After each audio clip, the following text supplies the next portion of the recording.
If you read what the Greeks said, not what we think, but if you read what the Greeks said, they said they got everything from Egypt. They got all their knowledge from Egypt. Pythagoras spent 15 years in Egypt. And what did he have to do? He probably had to spend 5 years convincing them that he was worthy to get the knowledge that they had. Remember, knowledge was power. Knowledge was sacred. Knowledge was something you just didn't publish in the newspapers. Knowledge was guarded very closely because it was of tremendous value. You wouldn't give it to anybody. You would give it to somebody who was willing to shave his head and be a penitent for 5 years, and then you might start to tell him things. Okay? And the Greeks did this. Pythagoras did this. Other Greeks did this. And they said that they got all their knowledge from the Egyptians.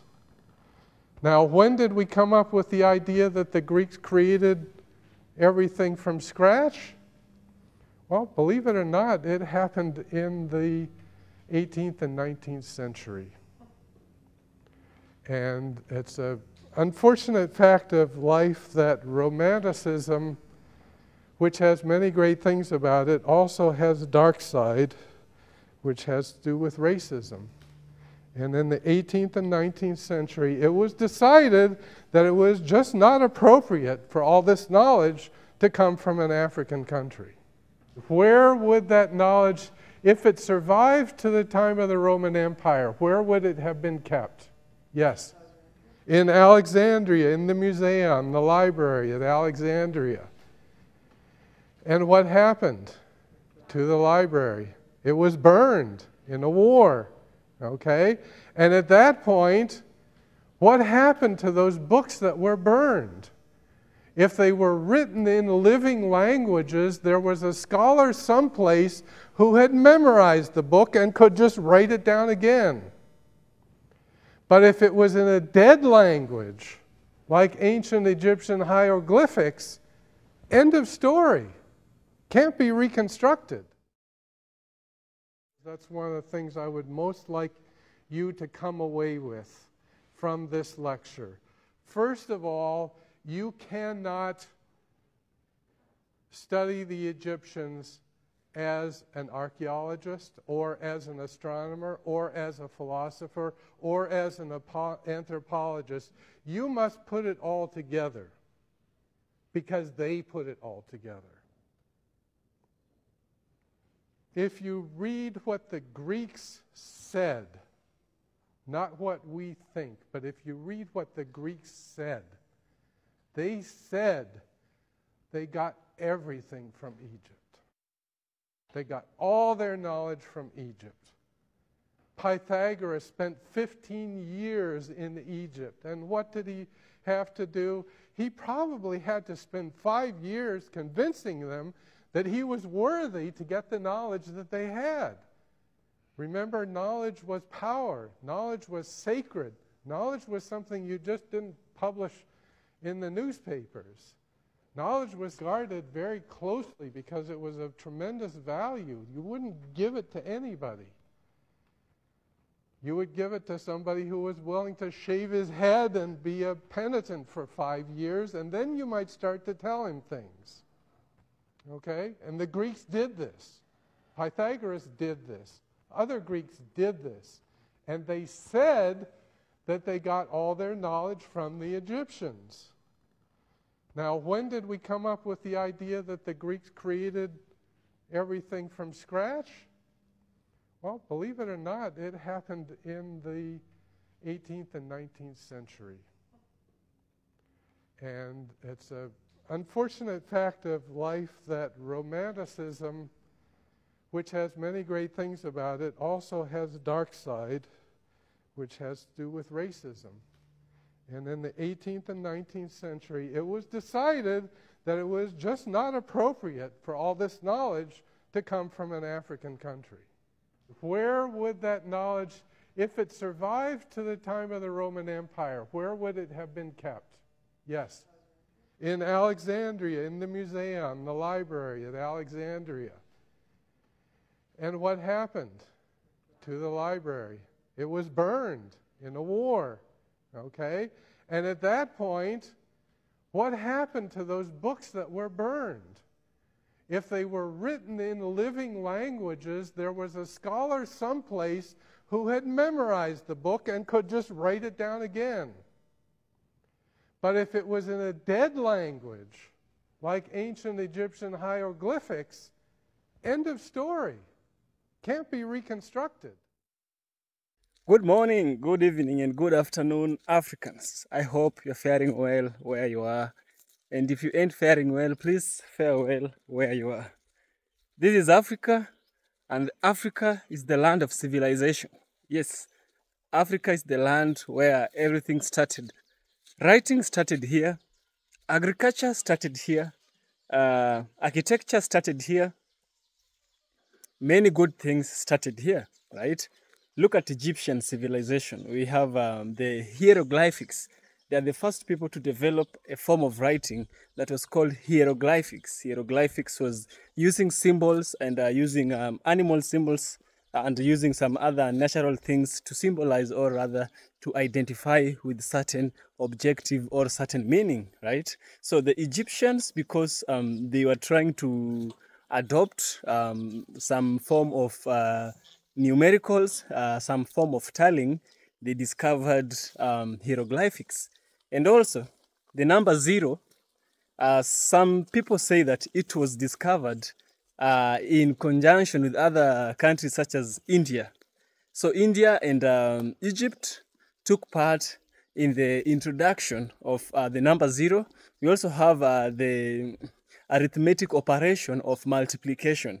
The arithmetic operation of multiplication was invented by Egyptians, right? And also, let's look at the pyramids. There is an insane, mind-blowing, architecture, mind-blowing arithmetic, mind-blowing trigonometry that was used to construct those pyramids we see in Egypt. Last I checked, Egypt is in Africa, not any other place, right? So something absurd is happening right now. Something really absurd is happening.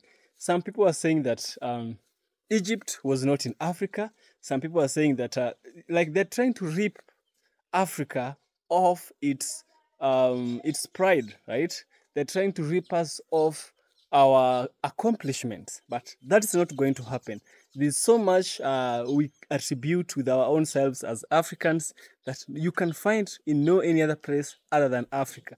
The pharaohs were Africans. The pharaohs were blacks, not any other person. They were blacks. They lived in Africa before the invasion of the Ottoman Empire and the Persian Empire.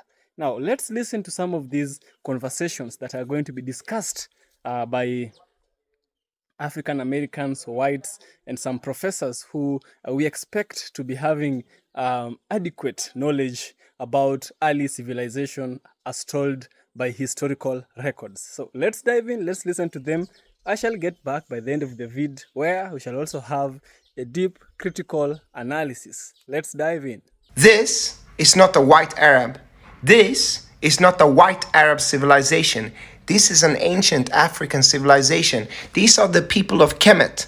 They are black people with curly hair. The Kemites were unanimously described by the Romans who saw them, the Greeks who saw them. This is a first-hand historical proof source, as black with curly hair. The European Egyptologists unanimously agreed that these were black Africans, but later changed the narrative to suit their colonial agenda. Why do you look like the way you look today? Because first the Assyrians invaded my ancestors, then the Greeks came, then the Romans, then the Arabs, then the Turks. All the greedy people wanted to claim this ancient African culture. But till this day, you people still don't understand what the Ankh means. If you read what the Greeks said, not what we think, but if you read what the Greeks said, they said they got everything from Egypt. They got all their knowledge from Egypt. Pythagoras spent 15 years in Egypt. And what did he have to do? He probably had to spend 5 years convincing them that he was worthy to get the knowledge that they had. Remember, knowledge was power. Knowledge was sacred. Knowledge was something you just didn't publish in the newspapers. Knowledge was guarded very closely because it was of tremendous value. You wouldn't give it to anybody. You would give it to somebody who was willing to shave his head and be a penitent for 5 years, and then you might start to tell him things. Okay? And the Greeks did this. Pythagoras did this. Other Greeks did this.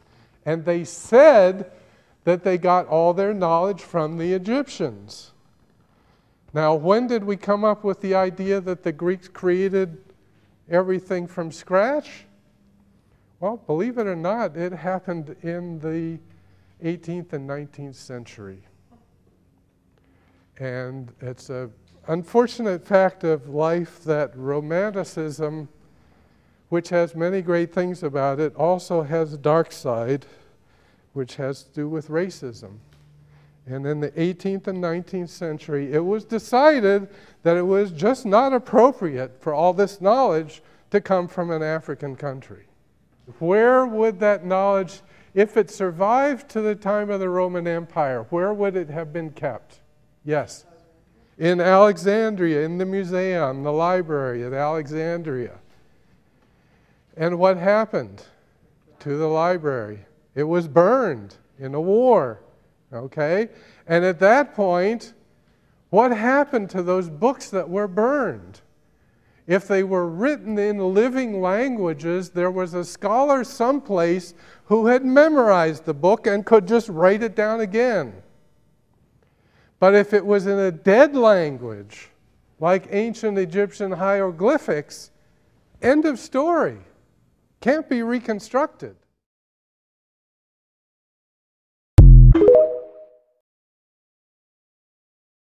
You're going to be really mad that I pointed this out, but have you ever noticed all the guest speakers on Ancient Aliens are really white? That's weird, right? Because this show is primarily about analyzing the culture of people of color in ancient history, and yet the only times I ever seem to notice a local being interviewed is to just give basic facts about the area. The locals are never the people claiming that it was actually aliens. The show is still on the air, it's got almost 200 episodes, and they're still making more of them, so I'm sure there are exceptions. But anytime I see it on TV, it's always a white dude describing things that non-white people did, saying that it was impossible for how undeveloped they were, and then saying that it had to be aliens. How could the Easter Islanders have invented their own writing without some other cultural influence? They're doing things that would require precision work. How could they have had these advanced machining tools? The one answer would have to be they'd gotten it from ancient aliens. The Mayans could not possibly have developed these systems on their own, so it is clear that they were given to them by aliens out there. Of course, the ongoing narrative of these moments is clearly a somewhat contradictory lack of respect for these civilizations and their people. Their art is interesting enough to analyze, their accomplishments impressive enough to praise, and yet the hosts always come back around to directly or indirectly saying that they were too unsophisticated to have accomplished any of this without outside help, which is an opinion that they never seem to come to about European churches or castles or anything like that. Clearly, someone told the local people how to place these stones into different areas. So you're surmising the technology was given to these people. The engineering knowledge, because this screams mathematics. I will certainly concur to this extent. Someone or some ones had extraordinary knowledge here. This is not easy to build. No. The funniest thing about this show to me is that if you believe all of these guest speakers, and you think that 90% of the accomplishments of people of color were done with the help of aliens, and meanwhile we have Stonehenge and nothing else, doesn't that imply that aliens don't like white people? I mean, aliens were going across the globe throughout all of early civilizations and meeting with all these different people and helping them invent things and helping stack structures and building pyramids for them, except for us. What did we do? What did we do that made aliens avoid talking to us for the rest of human civilization? I posted that joke on Twitter, and a couple select people got really, really mad. So now, in my ongoing fight to make everyone on the internet mad, I'm officially selling Aliens Don't Like White People merchandise on Redbubble. Get yourself some Aliens Don't Like White People t-shirts, coffee mugs, blankets, shower curtains. Deliver this message to the world with the utmost pride. Link in the description. Anyways, y'all want to see some alien titties? Within these caves are different murals. We find some of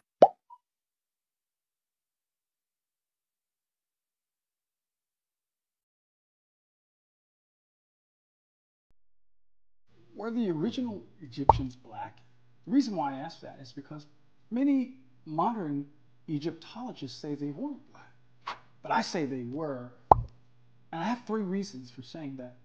Number 2, we call this country Egypt, but the people who lived there 3,000, 5,000 years ago did not call that place Egypt. In fact, the term Egypt is actually a Greek name. It's a shortened version of the Greek name, which was Aegyptus. The people that lived there referred to their land as KMT or Kemet. And when that KMT was decoded in the hieroglyphics, it said land of the blacks. Now, Egyptologists have said we're referring to the soil, how dark and rich it is, how nutrient rich it is. Well, yeah, but they called themselves black. You can't dance away from that reality.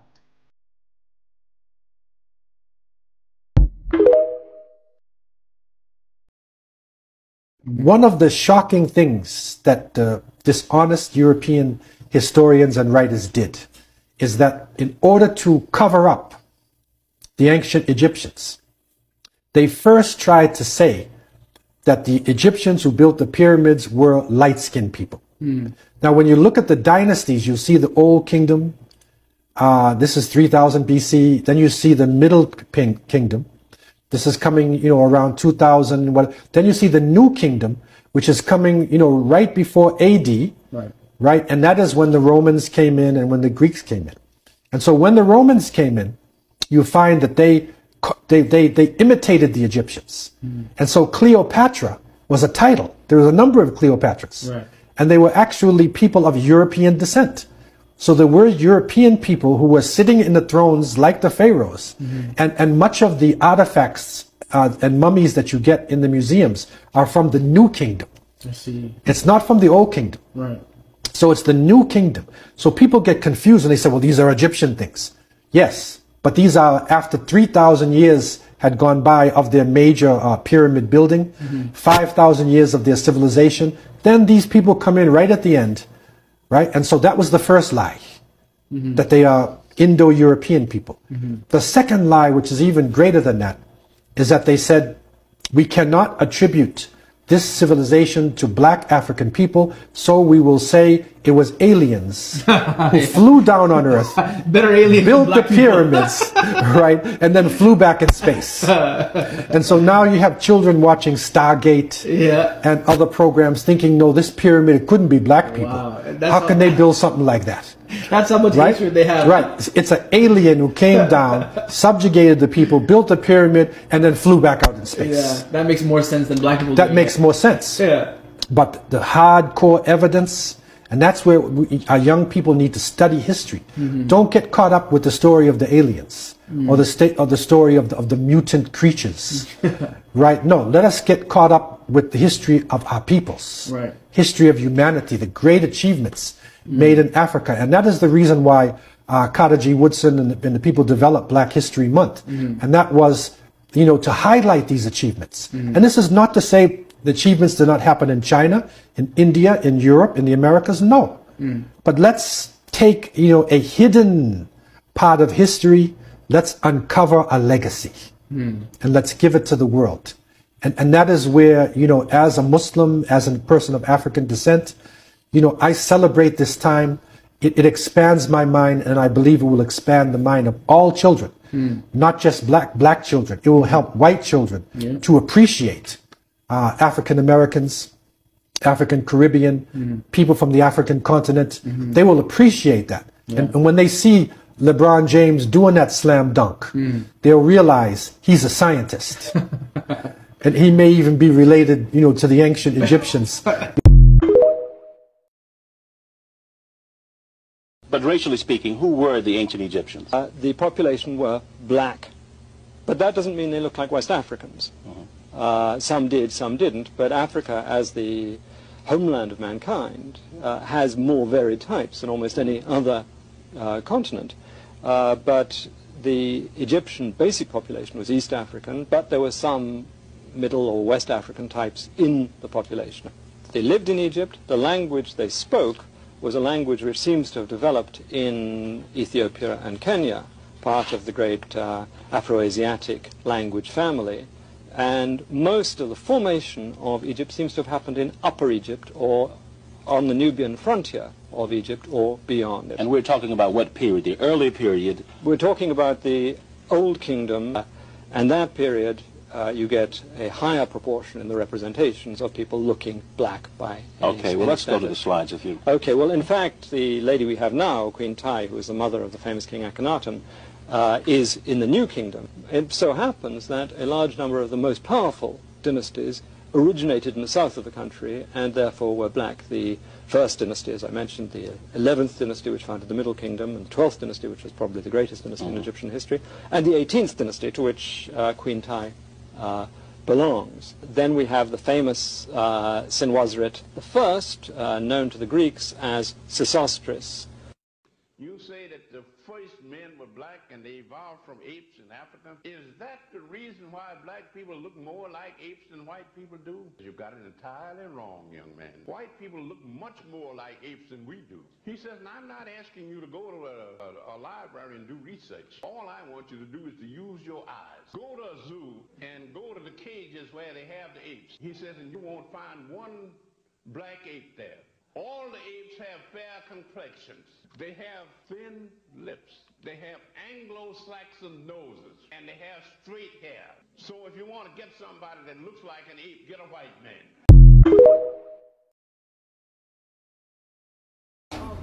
But the CT scan has one more surprise for Alejandro. Shammai's ethnicity.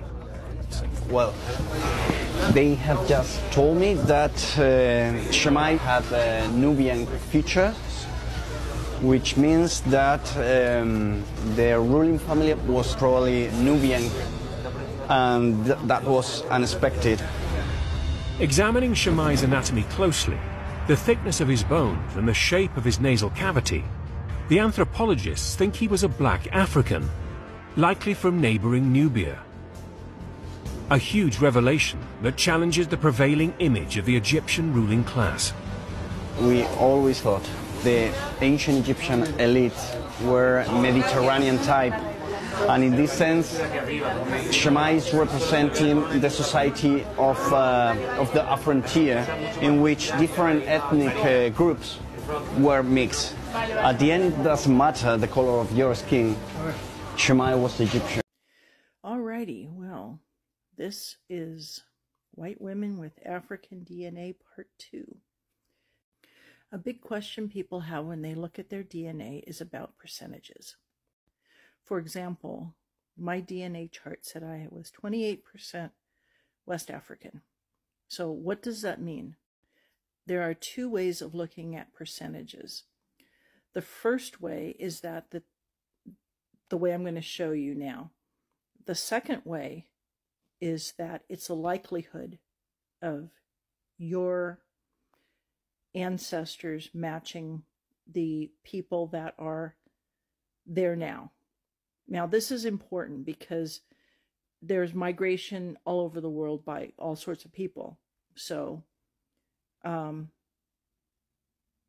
location is not as exact. DNA and ancestry is a very new science. So in science, there's always uncertainties. I like this second method a little bit better because you don't have a certain percentage of your blood being a certain thing. That's actually a really racist concept, that there's no pure blood, or I mean, blood is blood. We're all human beings. We're all in one race. We're a human race.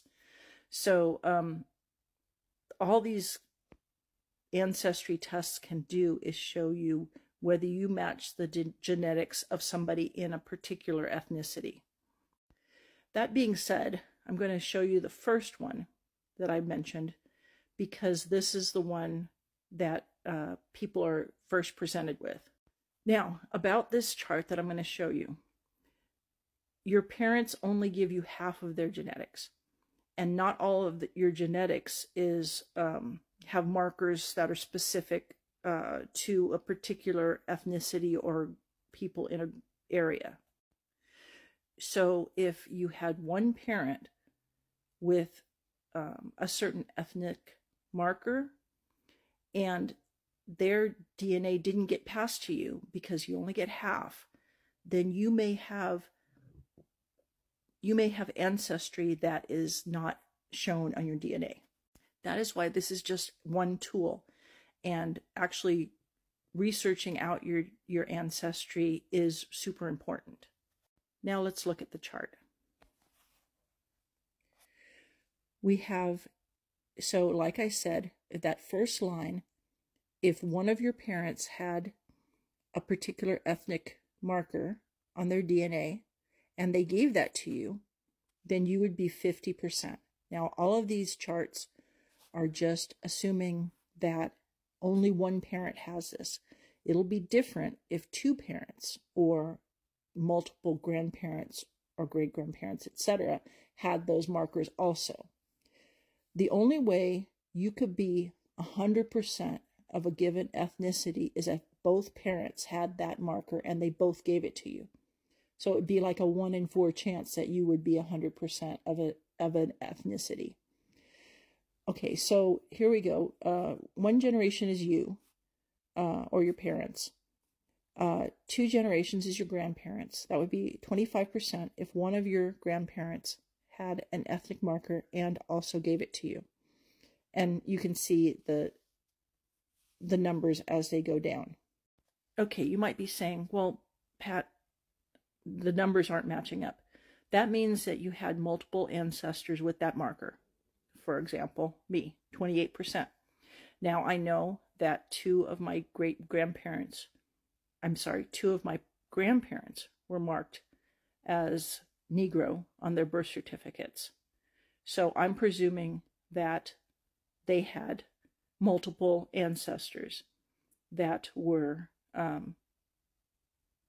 of African extraction, particularly West Africa.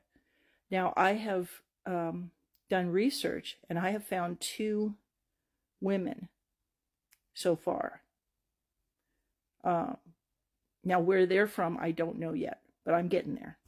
So I hope you can see that while percentages are a marker, they're a clue, and they are important in themselves, but you can't use them to say anything specific. You have to find the actual people to know where your people were from, basically.